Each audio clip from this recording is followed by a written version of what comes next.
আমরা তো জানি যে আরবি বর্ণ 29টি, তার মধ্যে 28টি বর্ণের উচ্চারণ আছে, বাকি একটি বর্ণের উচ্চারণ নাই, সেটা হলো আলিফ। কেন উচ্চারণ নাই সেটা আপনারা জানেন, যে নো সাইন নো সাউন্ড, অর্থাৎ যে বর্ণের কোনো সাইন নাই সে বর্ণের উচ্চারণও নাই। সাইন বলতে হরকত, অর্থাৎ আলিফ, আলিফের উপরে হরকত থাকে না, এই জন্য আলিফের উচ্চারণ নাই। আলিফের উপরে কেন হরকত থাকে না? কারণ আলিফের উপরে যখনই হরকত আসে তখন সেটার আলিফ থাকে না, সেটা তখন হামজা হয়ে যায়। তো এই জন্য হামজার তো আলাদা নাম আছে, ওই জন্য আলিফ হিসাবে কোনো অক্ষর কি হয় না, উচ্চারিত হয় না। এখন তাহলে আলিফটা কি হয়? আলিফটা হচ্ছে মাদের অক্ষর। আলিফ সহ আরো মোট টোটাল 3টা হলো মাদের অক্ষর, একটা হচ্ছে আলিফ, একটা হলো ওয়াও, আর একটা হলো ইয়া। তো আলিফ থাকলেই কি মাদ হবে? ওয়াও থাকলেই কি মাদ হবে? ইয়া থাকলেই কি মাদ হবে? না। আলিফ থাকলে মাদ হতে হলে তার পূর্বের অক্ষরে জবর থাকতে হবে। ওয়াও যদি মাদ হতে হয় তাহলে তার পূর্বের অক্ষরে ওয়াও সাকিন বা ওয়াও সুকুন বা জজম, তার পূর্বের অক্ষরে পেশ থাকতে হয়। ইয়া যদি মাদ হতে হয় তাহলে ইয়া সুকুন, তার পূর্বের অক্ষরে জের থাকতে হয়। তার মানে জবরের বামে আলিফ হলে মাদ, পেশের বামে যজমালা ওয়াও হলে মাদ, জেরের বামে যজমালা ইয়া হলে মাদ। হয়তোবা কারোর সাথে আমার কথা মিলতে নাও পারে। আমি এখানে বলেছি জবরের বামে আলিফ, অনেকে বলেন খালি আলিফ, আসলে আলিফ তো খালিই থাকে, ওই জন্য আমি খালি বলি নাই। তাহলে ওয়াও কখন মাদ হয়? যখন ওয়াও জজম তার পূর্বে পেশ, বা ওয়াও সুকুন তার পূর্বে পেশ। ইয়া কখন মাদ হয়? ইয়া সুকুন বা ইয়া জজম তার পূর্বে জের। এইটা হলো বেসিক মাদ, অর্থাৎ মাদ্দে আসলি, আসল মাদ। আসলি শব্দটা আরবি শব্দ, এর অর্থ হলো আসল, মূল, মৌলিক। এখন এটা তো আলিফ মাদ, এটার নাম হচ্ছে কি ওয়াও মাদ, এটার নাম হলো ইয়া মাদ। এই মাদেরই আবার সংক্ষিপ্ত মাদ আছে। সংক্ষিপ্ত বলতে আমি আমাদের পরিভাষায় সংক্ষিপ্ত বলি, আসলে সংক্ষিপ্ত বলতে কোনো পরিভাষা নাই। আলিফের সেইম মাদ আমরা পাই হলো খাড়া জবরে, বা যেটাকে আমরা বলি আলিফ সগীরা। যেমন এখানে আপনি উচ্চারণ করবেন হা আলিফ জবর হা, এখানে কি করবেন? হা খাড়া জবর হা, এটা কিন্তু কি সংক্ষিপ্ত মাদ। এরপর আপনি এখানে কি করবেন? হা ওয়াও পেশ হু, এখানে কি করবেন? আপনি এখানে বলবেন যে আহ, হা উল্টা পেশ হু। যারা কোস্ট আছেন এটা অ্যাডমিট করেন, মানে আমি তো অ্যাডমিট করতে গেলে ক্লাস নেব কিভাবে? হা উল্টা পেশ হু, তাহলে হা উল্টা পেশ হু। আবার হা ওয়াও পেশ হু, সাউন্ড কোনো পার্থক্য নাই, কিন্তু সাউন্ডগত কোনো পার্থক্য নাই, বুঝতে পেরেছেন? একইভাবে দেখেন হা খাড়া, হা ইয়াজের হি, তাহলে হা খাড়াজের কি হবে? হি। তার মানে দেখেন কোনো পার্থক্য নাই মাদের। এই জন্য এইটাকে বলা হয় আপনার, এগুলোকে একসাথে বলা হয় বেসিক মাদ। তাহলে বেসিক মাদ কি কি? আলিফ মাদ, ওয়াও মাদ, ইয়া মাদ, খাড়া জবর, উল্টা পেশ, খাড়া জের। অথবা আমরা এভাবেও বলতে পারি আলিফ মাদ, ওয়াও মাদ, ইয়া মাদ, তারপরে কি আলিফ সগীরা, ওয়াও সগীরা, অথবা ইয়া সগীরা। এই 6টাকে একত্রে বলা হয় মাদ্দে আসলি বা আসল মাদ, বা এটাকে আমরা বলবো বেসিক মাদ। এটাকে আমরা কি বলবো? বেসিক মাদ, অর্থাৎ মৌলিক মাদ। বেসিক মাদ মানে হলো কি মৌলিক মাদ, অর্থাৎ এই মাদ না হলে অন্য কোনো মাদের কি হবে না, অস্তিত্ব আপনি খুঁজে পাবেন না। 3 আলিফ বলেন, 4 আলিফ বলেন, বা মাদ্দে আরজি বলেন, মাদ্দে লিন বলেন। মাদ্দে লিনটা এর সাথে অবশ্য রিলেটেড না ওইভাবে, কিন্তু মাদ্দে আরজি এইগুলো হচ্ছে বেসিক মাদের সাথে রিলেটেড, অর্থাৎ বেসিক মাদ না থাকলে ওই মাদগুলোর অস্তিত্ব আপনি খুঁজে পাবেন না। তাহলে আমরা বলতে পারি এক কথায় যে মাদ মৌলিক দিক থেকে দুই প্রকার। একটা হলো কি মাদ্দে আসলি, মাদ্দে ফারঈ। মাদ্দে ফারঈ মানে হচ্ছে শাখা মাদ। তাহলে শাখা মাদ কি কি? শাখা মাদ হলো কি মুত্তাসিল, মুত্তাসিল, তারপরে কি মুনফাসিল, সেকেন্ডারি মাদ যেটাকে আপনি বলতে পারেন সেকেন্ডারি মাদ, মুনফাসিল। আরেকটা হলো কি মাদ্দে লাজিম। মাদ্দে মুত্তাসিল এটা কিন্তু চার আলিফ মাদ, চার আলিফ। মুনফাসিল তিন আলিফ মাদ, মাদ্দে লাজিম চার আলিফ মাদ। এখন এই যে যে নামগুলো, এই নামগুলোর যদি আপনি অর্থ মনে রাখতে পারেন তাহলে আপনার জন্য সুবিধা। মুত্তাসিল অর্থ সংযুক্ত বা অ্যাটাচ। মুত্তাসিল অর্থ কি অ্যাটাচ মাদ বা সংযুক্ত মাদ, অ্যাটাচ।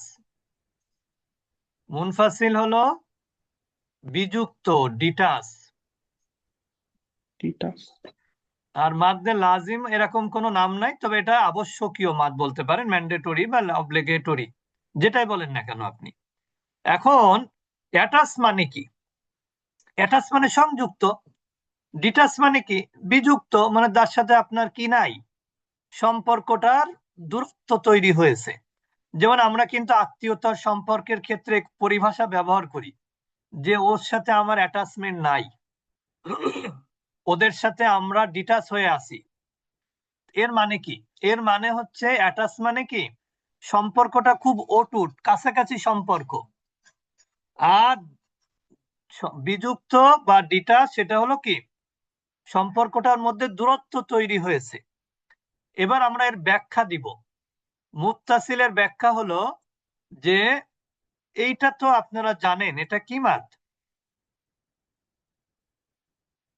এটা আলিফ মাদ। এটা কি মাদ? আলিফ মাদ। এর সাথে যদি হামজাটা সংযুক্ত হয়, মানে কি অ্যাটাচ হয়, তাহলে এটা হবে মুত্তাসিল।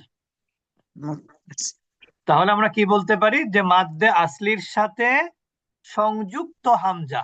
সংযুক্ত বলতে কি একই শব্দের মধ্যে, একই শব্দের মধ্যে হলে সেটাকে আমরা কি ধরবো? সংযুক্ত হামজা। আর এইটা কি মাদ? এটা নিচেরটা কি মাদ? আলিফ মাদ। এখন আমি এইটাকে কি বলবেন বলেন তো? এটা কি অক্ষর? এটা কি অক্ষর? এটা কি অক্ষর দেখেন তো?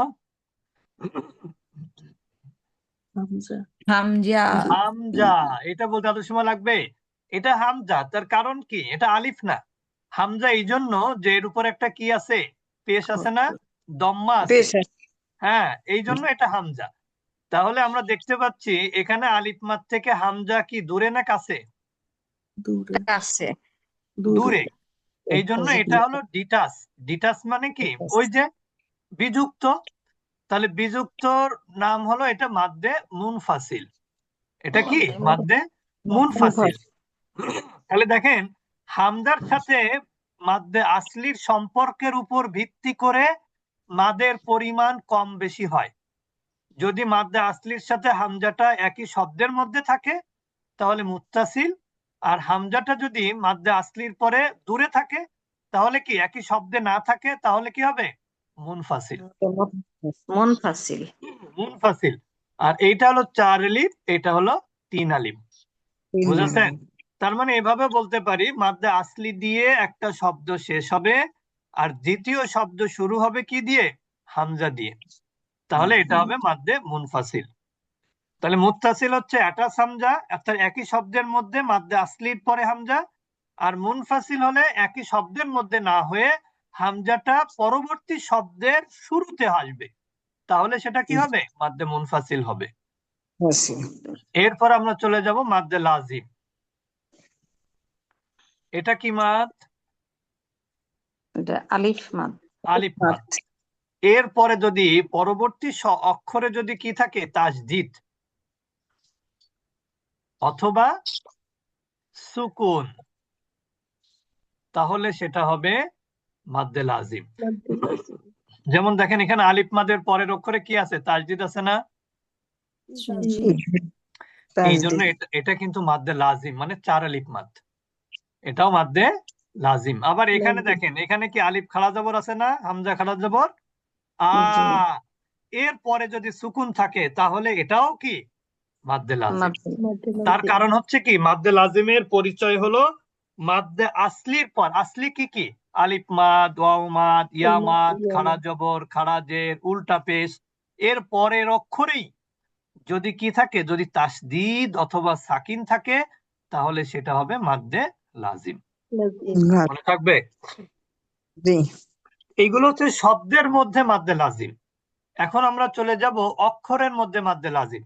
আমরা কোরআনে প্রায় 29টা সূরার শুরুতে আমরা দেখতে পাই যে কোথাও আছে আলিফ লাম মিম, কোথাও আছে হামিম। এখানে কিন্তু কোনো জায়গায় কি হরকত দেয়া আছে কোরআনে? জবরদের পেজ দেয়া আছে কোনো জায়গাতে? নাই। তার কারণ কি? কারণ হচ্ছে আমরা এগুলো অক্ষরের উচ্চারণ করি। যেমন এখানে আলিফকে আমরা কি বলি, আলিফ বলি। এখানে লামকে আমরা কি বলি, লাম বলি। মিমকে আমরা কি বলি, মিম বলি। তার মানে কি, এগুলোকে বলা হয় হরুফে মুকাত্তাআত। মুকাত্তাআত শব্দের অর্থ হলো বিচ্ছিন্ন বর্ণ, বিচ্ছিন্ন। আর হরফ মানে, হুরুফ মানে কি, বর্ণ সমূহ। তার মানে এগুলোকে বলা হয় হরুফে মুকাত্তাআত। কিন্তু একটা জিনিস কিন্তু আছে, লামের উপরে এরকম মাদের চিহ্ন আছে, মিমের উপরে মাদের চিহ্ন আছে, হায়ের উপরে খাড়া জবর আছে, মিমের উপরে 4 আলিফ মাদের চিহ্ন আছে। এইগুলো কেন? এগুলোর কারণ হলো এই যে যে লাম, আমরা একটা জিনিস খেয়াল করি অনেক সময়, যে বাংলা ইংরেজিতে একটা বর্ণ উচ্চারণ করতে গেলে অন্য বর্ণের কি লাগে, সাহায্য লাগে না? যেমন জি, জি বানান কি বলেন তো ইংরেজিতে? Z double E. H, H plus বানান কি, এইচ সি ই। আপনাদের বাসায় যদি এইচ প্লাস ওষুধ থাকে, আপনি এখনই বের করে দেখেন, ওখানে কিন্তু এরকম লেখা নেই যে এইচ দিয়ে একটা প্লাস চিহ্ন, তা কিন্তু লেখা নেই। কি লেখা আছে? ও এইচ তো এ সিই, সরি এ সিই না বানান, এ সিই, এ সিই। হ্যাঁ, এ সিই, এইচ বানান কি, এ সি ই, এইচ। যেমন আপনি যদি বলেন এফ, এফ বানান কি লিখতে হবে তাহলে, ই এফ, তাই লিখতে হবে না এফ বানান করতে হলে?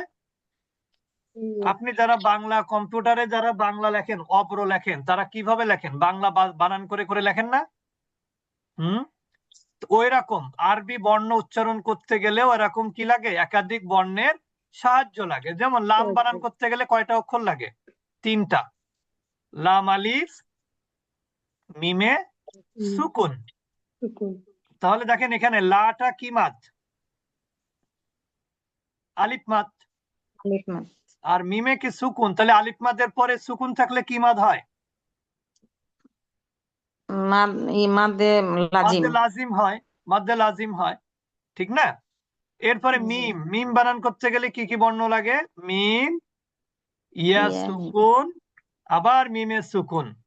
তাহলে এটা কি হয়ে গেল, ইয়া মাদের পরে মিমে সুকুন। তার মানে কি, একই শব্দের মধ্যে মিমে সুকুন হলে কি মাদ হয়? মাদ্দে লাজিম হয়। তার মানে বুঝতেছেন তো, এগুলো হচ্ছে হরফের মধ্যে মাদ্দে লাজিম। যেমন দেখেন সূরা কলামের শুরুতে কি আছে, নুন, এরকম মাদের চিহ্ন আছে। তার কারণ কি, নুন বানান করতে গেলে নুন, নুন অপেশ, তারপরে কি পরের নুনে সুকুন, তাহলে এটা মাদ্দে লাজিমের নিয়মের মধ্যে পড়লো না? জি। ওয়াও মাদের পরে নুনের সুকুন, মাদ্দে লাজিম। আবার দেখেন ইয়াসিন, ইয়া খাড়া জবর, সিনে 4 আলিফ মাদ। তাহলে সিন বানান কি, সিন ইয়া নুন। এই জন্য এখানে এটাও কি মাদ্দে লাজিম। তো যাই হোক, এটা আমাদের যেহেতু আগে পড়ানো আছে, ওই জন্য আমরা সংক্ষেপে আপনাদেরকে বললাম। তা আপনারা পেছনের রেকর্ড গুলো শুনলে আরো বেশি ক্লিয়ার হতে পারবেন, কারণ আমাদের এটা তো আগের ক্লাসের মতন হবে না, কারণ এটা সময়ের সকল বিষয় একসাথে আনা হয়েছে, যার জন্য একটু সময় আমাদের একটু দ্রুত শেষ করতে হয়েছে, যার জন্য নতুন যারা তাদের হয়তো বুঝতে অসুবিধা হবে। কিন্তু আমরা এই প্রত্যেকটা মাদের আলাদা আলাদা আমাদের কি আছে, ভিডিও আছে। তা আমাদের গ্রুপ আছে, যে হোয়াটসঅ্যাপ গ্রুপ, এই গ্রুপে আপনার যদি আসেন তাহলে আমরা ওই